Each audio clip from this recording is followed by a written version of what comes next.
one blistering defeat, the British Navy takes the port city of Toulon. Europe is eating away at France's borders. France, the single largest country in Western Europe. It's the most populous country in Western Europe. It has been the great military power. And of course, when it entered into the revolution, a lot of its traditional enemies and also a lot of its traditional allies thought, aha, this is our chance to, not to carve a piece off of the actual territory of France, but certainly to enrich ourselves at its expense and to weaken it permanently. France is isolated in the whole of Europe. It's being blockaded by Britain. It's being attacked and invaded by Austria and by Prussia. The people of Paris are seized by a fear that the victory of the counter-revolution will lead to a bloodbath. Danton and Robespierre, the star orators of the convention, realize that they must boldly strike out to save the revolution. They convince their colleagues to institute a menacing new form of martial law. It is time for all Frenchmen to enjoy sacred equality.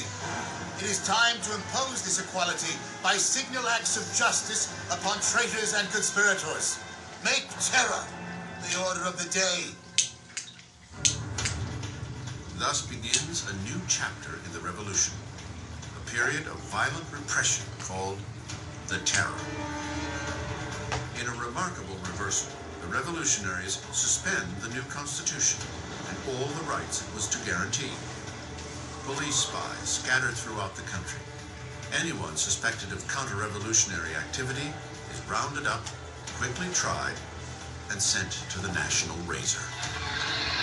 The Reign of Terror was conceived as an emergency government. What they understood by terror was striking terror into the hearts of the enemies of the Republic, so that they would be either scared straight, as it were, or arrested and disposed of. The slightest suspicion can send anyone to the scaffold. Politicians who say a kind word of the defunct monarchy. Anyone who uses the formal monsieur or madame instead of the new form of address, citizen. The air is fraught with paranoia. Neighbors denounce neighbors. The incessant rolling of the death carts rattles through the streets of Paris. Execution is absolutely hanging over people's heads in the sense that we know in Paris there are police spies, and there are quite a few police spies everywhere, standing in bread lines, listening to what the women are saying, and turning them in if they don't like what they hear. You could be turned in not just for complaining about the high price of bread, but you could be turned in supposedly even for not being enthusiastic enough about where things were going and the successes of the revolution. So just about anything that would stand out for commentary could get you into trouble. The convention sets up a revolutionary tribunal, expediting trials and executions with ruthless efficiency. To consolidate power, they form a 12-man council and call it the Committee of Public Safety. Ultimately, power had to be delegated to a smaller group, and that group became the Committee of Public Safety. Ultimately, it became 12 people who really ruled France as a kind of collective dictatorship. With his masterful words and revolutionary vision, Robespierre soon emerges as the committee's fiercest guiding voice. And that voice is calling for more blood. One of the paradoxes in Robespierre's political life is that he very early on is a passionate opponent of the death penalty. And of course this is thrown back in his face later when he becomes an equally passionate proponent of terror and the guillotine. He never particularly responds to that except to say, well, times have changed. The revolution has hardened Robespierre. Once an impassioned supporter of a free press, he now reinstates censorship, a vestige of the old regime. And with the church already under attack, Robespierre stands idly by as one of the most radical revolutionaries. Jacques-René Hébert proposes a new agenda: de-Christianization. When the crisis of the wall and internal rebellion is at its height, people begin to say the root of all the problem is priests, is religion. And what we've got to do, if we're ever going to be safe against the enemies of revolution, is destroy the power of the Catholic Church. Superstition, fanaticism, that's what religion's all about, and therefore what we have to do is stamp out this whole thing entirely.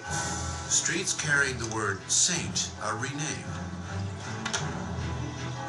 Religious icons are destroyed and replaced with tributes to the new saint, Marat. The church came to seem simply the enemy to the radical revolutionaries. Churches and cathedrals are simply stripped of their altars. Stained glass is smashed, statues are smashed. The wealth of the churches is simply carted off. Of course, for European opinion, this was something even more shocking than the death of the king.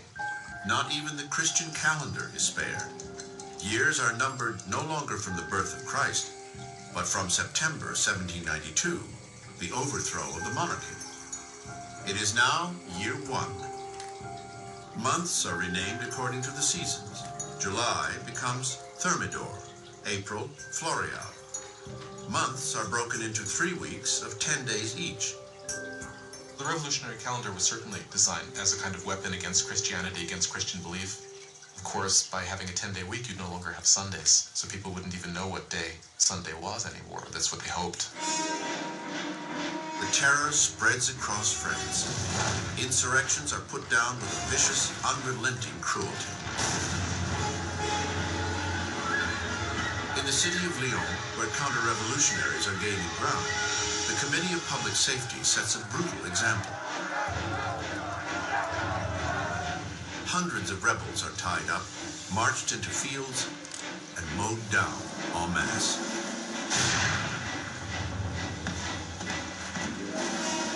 A region called the Vendée, in the west of France, has also become a counter-revolutionary stronghold. Rebels and priests are tied together and packed onto boats that are then mercilessly sunk.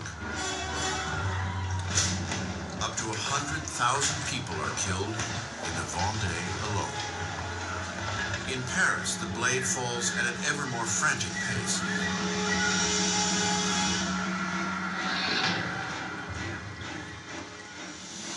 But the French armies are finally seeing victories on the frontier. Under a brilliant young commander named Napoleon Bonaparte, the French army sends the British Navy into a demoralizing retreat at Toulon. The revolution is on the rise. Robespierre is at the height of his power. He has taken on the enemies of the revolution and ensured its success through terror. For a time, the terror was very effective as a means of getting the country together, getting the government together, and fighting what was, after all, a war on several fronts. On the Eastern Front and on the Northern Front against external enemies, also a civil war in the Vendée, which was the bloodiest of all, also a civil war against the supporters of the Gironde and other revolutionaries who had turned against the government in Paris. The terror has achieved its goals, but it does not stop, and it will not stop until it devours the very man who unleashed it, Maximilien Robespierre.